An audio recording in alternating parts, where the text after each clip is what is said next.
तो आज जिस मूवी को हम एक्सप्लेन करने जा रहे हैं उसका नाम है मेलिजिया और ये रिलीज हुई थी ईयर 1973 में। तो आज की इस मूवी में देखोगे आप एक ऐसी मेड को जिसके पीछे घर के सारे मर्द पड़ जाते हैं और उसमें से एक बंदा बाजी मार भी जाता है। और ना सिर्फ बाजी, इसके साथ साथ वो और भी बहुत कुछ मारता है और वो कैसे, कब, कहाँ, क्यों, किस किस स्टाइल में, वो सब आप आज की इस मूवी में देखने वाले हो। चलिए ज्यादा देर न करते हुए हम एक्सप्लेनेशन को स्टार्ट करते हैं। पर उससे पहले दोस्तों आपको एक छोटी सी इन्फॉर्मेशन दे दूं कि हम लोगों ने एक स्लैशर कंटेंट के लिए भी नया चैनल बनाया है, उसका लिंक नीचे डिस्क्रिप्शन में दिया हुआ है, तो आप प्लीज उसे भी सब्सक्राइब कर लीजिएगा। खैर मूवी स्टार्ट होती है और हम देखते हैं कि किसी लेडी का फ्यूनरल चल रहा है। दोस्तों यहाँ पर उसका हस्बैंड भी है जिसका नाम है चाचा चौधरी, रामू, श्यामू और समोसू। ये तीनों के तीनों बेचारे उनके चले जाने की वजह से बहुत दुखी हैं। पर यहाँ पर हम साफ साफ नोटिस कर पा रहे हैं कि आंटी के चले जाने का फर्क ना तो चाचा में नजर आ रहा है और ना ही उनके तीनों बेटों में नजर आ रहा है। वो लोग बस यहाँ के लोगों को दिखाने के लिए ही जबरदस्ती सड़ूसा मुंह बनाकर बैठे हैं। खैर नौटंकी खत्म हो जाती है और ये लोग भी अपने घर वापस आ जाते हैं। पर यहाँ पर जब घर वापस आते हैं तो इनके घर में दिखती है इन्हें एक कुंवारी कन्या। अब इसे देख करके ये लोग बड़े हैरान है कि ये कन्या आखिर यहाँ पर कर क्या रही है। अंदर आकर के वो देखते हैं कि उसने घर को बड़ा साफ सुथरा कर रखा है, उसके साथ साथ खाने के लिए भी खाना बना कर रखा है। अब खड़े खड़े ही पूरा एक ट्रक भर करके इज्जत मिल गई है तो इन लोगों को भी बर्दाश्त नहीं हो रहा। तो ये लोग पूछ लेते हैं कि बिटिया आखिर तुम हो कौन। तो इस पर वो बताती है कि मेरा नाम एंजेला है और मैं यहाँ की मेड हूँ। मुझे कल ही आंटी ने हायर किया था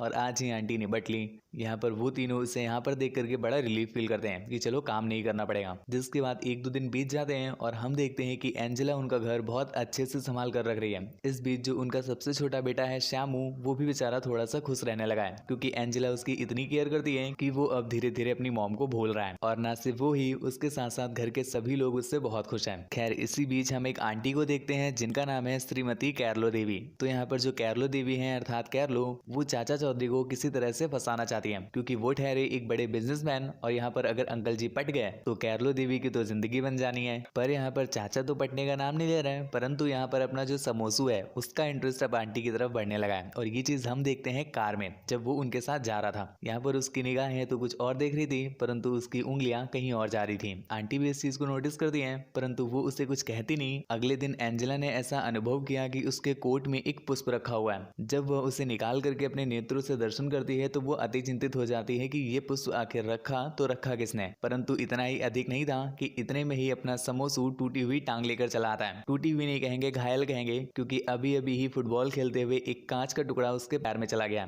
जिसके बाद एंजेला उसकी पैंट को उतार करके उसके पैर पर दवाई वगैरह लगाती है और यहाँ पर समोसू को जो खुशी मिल रही है वो उसकी हम दोनों टांगों के बीच में आराम से देख सकते हैं। खैर यहाँ पर वो अपनी प्रसन्नता का इतना व्याख्यान नहीं करता है परंतु वो जाता है अपने एक मित्र के पास और उसे जाकर के इस घटना का संपूर्ण विवरण देता है। जिस पर उसका मित्र कहता है कि क्या तुम्हारी जो नौकरानी है वो इतनी कामुक है, अर्थात वो तो हमारा भी यंत्र ले लेगी। जिस पर समोसू ने कहा कि नहीं बेटा नहीं, सिर्फ मैं ही दूंगा। जिसके बाद वो दोनों ऐसे ही फालतू की बीसी पेलने लगते हैं। तो उसका दोस्त बोलता है कि ठीक है तुम अपनी नौकरानी की मुझे दिखा देना और इसके बदले मैं अपनी बहन की तुम्हें दिखा देता हूँ। जिसके बाद वो समोसू को अपनी बहन के रूम के पास ले जाता है जहाँ पर उसकी बहन कपड़े चेंज कर रही थी और यहाँ पर ये दोनों शीशे से उसकी बहन का वेशभूषा बदलावन अपने नेत्रों से प्रत्यक्ष रूप में देख रहे थे। उसी रात्रि हर बार की तरह एंजेला समोसू के रूम में आती है।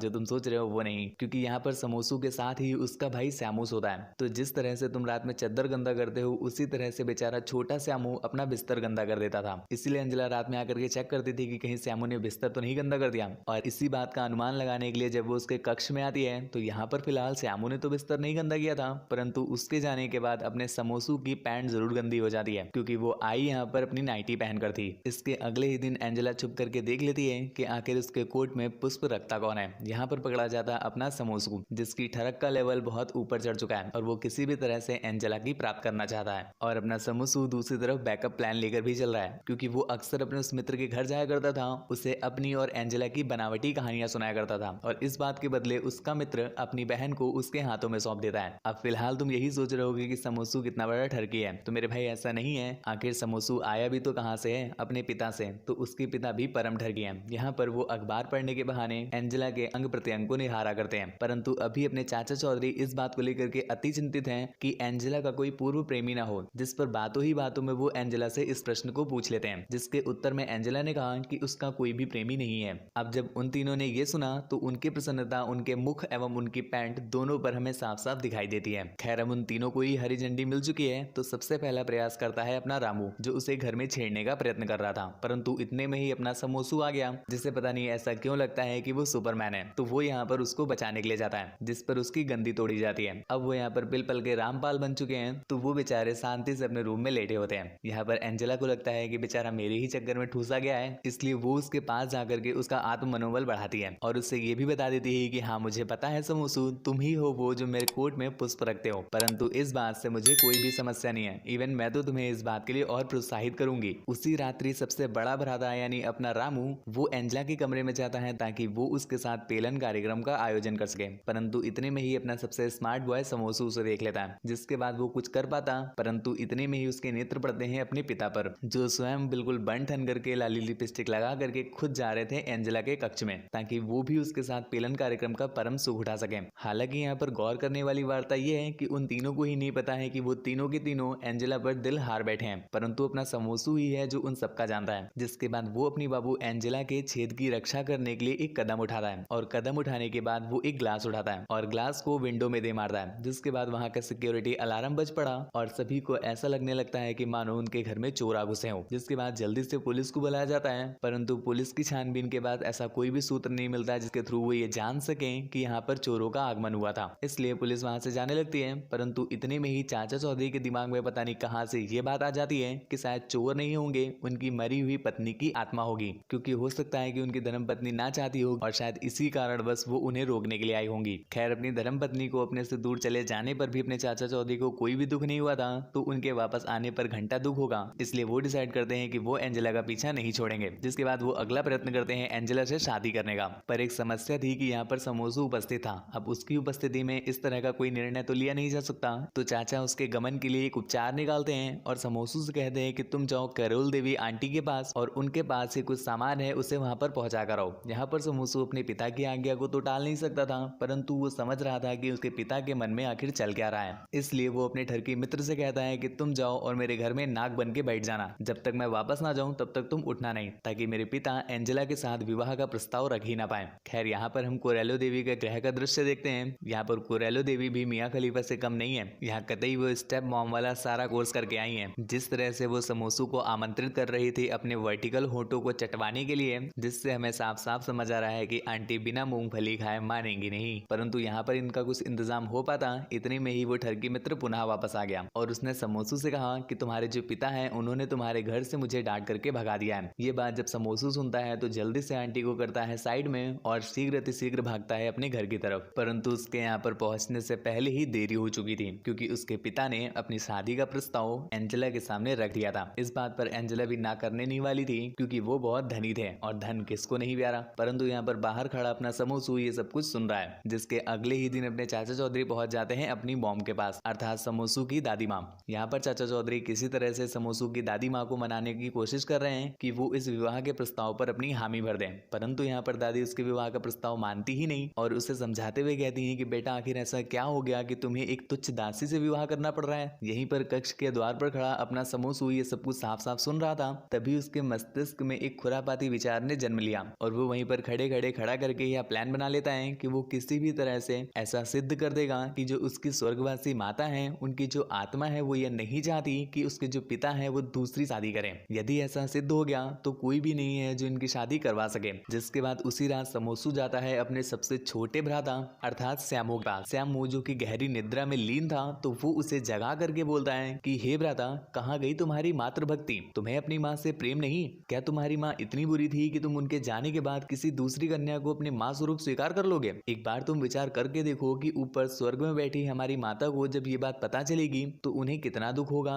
ये बात जब उनका छोटा भ्राता अर्थात श्यामू सुनता है तो उसका हृदय कंपित हो उठा है। इस पर उसके आंखों से आंसू ठीक उसी प्रकार झलकने लगते हैं जैसे आपका द्रव। उसके करुणा का ये शोर सुन करके और आंखों की धार देख करके वहाँ के सभी लोग उससे पूछते हैं कि आखिर क्या कारण हो गया कि तुम इतनी रात्रि में इतने दुखी हो। जिस पर श्यामू ने उन सभी को अपनी मन की व्यथा बताई कि मैं किसी भी पराई स्त्री को अपनी माता स्वरूप स्वीकार नहीं कर सकता। यदि मुझे कोई माता चाहिए तो मेरी वही पुरानी वाली माता। यहीं पर उसके निकट खड़ी दादी माँ जब उस छोटे से बच्चे के दिल की पुकार सुनती हैं तो वो अपने निर्णय पर पूरी तरह से अटल हो जाती हैं। और अब जब माता जी ने संपूर्ण रूप से मना कर ही दिया है तो वो बेचारे अपने ग्रह पर वापस लौट आते हैं। यहाँ पहुंचते ही एंजेला को एक क्षण भी नहीं लगता ये समझने में कि ये सारा किया धरा समोसू का था, क्योंकि वो जानती है कि समोसू का खुरापाती दिमाग जब तक उसके छेद को चाट नहीं लेता तब तक वो कुछ न कुछ खुरापात करता ही रहेगा। जिस पर वो वो घर पहुंच करके समोसू को बहुत खरी खोटी सुनाती है। समोसू जब इस बात पर विचार करता है कि एंजेला शादी के लिए इतना ज्यादा उत्सुक क्यों है, तो उसे समझ आता है कि एंजेला इसीलिए विवाह करना चाहती है ताकि जो उसकी गरीबी है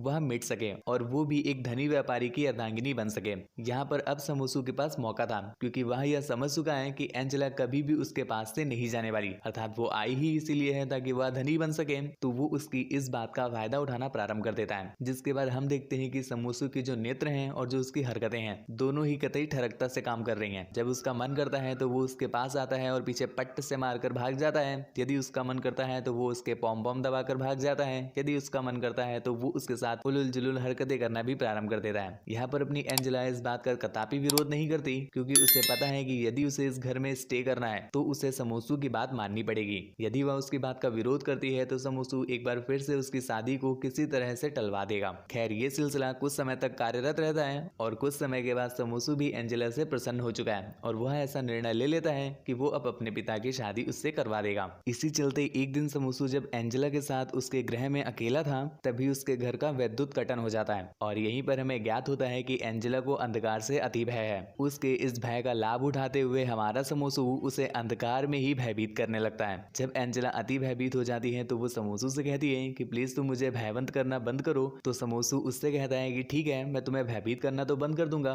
परंतु उसके लिए तुम्हें मेरा एक काम करना होगा। एंजेला, जिसकी संपूर्ण रूप से फटी पड़ी है, तो वो भी उसकी बात मान लेती है, जिसके बाद आप भी जानते हो कि समोसू उससे क्या करने के लिए बोलेगा। और वहां पर हम देखते हैं कि उनके घर से पलंग के हिलने की आवाजें आने लगती हैं। अंदर क्या हुआ होगा मुझे तो समझ नहीं आ रहा, आप मुझे बताइएगा कमेंट सेक्शन में। खैर, पलंग हिलाने के बाद अपना समोसू संपूर्ण रूप से तृप्त हो चुका है और वह अपने पिता से कहता है कि मेरे स्वप्न में एक बार फिर से मेरी माता आई थी और उन्होंने मुझे यह आदेश दिया है कि मैं अपने पिता को जाकर के यह बात बताऊं कि अब मेरी माता इस रिश्ते से संपूर्ण रूप से प्रसन्न हो गई हैं और अब मेरे पिता चाहे तो उस दासी से विवाह संपन्न कर सकते हैं। अब भाई साहब, यह समाचार सुनते ही चाचा चौधरी की तो निकल पड़ती है, जिसके अगले ही दिन वो ले जाकर के एंजेला के साथ विवाह को संपन्न करते हैं। और इसके बाद हम देखते हैं मूवी के अंतिम क्षण में जब चाचा चौधरी अपनी हो चुकी अर्धांगिनी अर्थात एंजेला जी से कहते हैं कि तुम अपने पुत्रों को चुंबन दो, यह यहाँ का रिवाज है, पर वह चुंबन एक माता की भांति होना चाहिए। जिसके बाद हम देखते हैं एंजेला रामू को चुंबन देती है और वो श्यामू को भी चुंबन देती है, परंतु जब बारी आती है अपने समोसू की तो वो उसे चुंबन न देते हुए उसे एक छोटी सी मुस्कान देती है। और उसकी इस मुस्कान को अगर हम हिंदी में अनुवादित करें तो उसका यही अर्थ है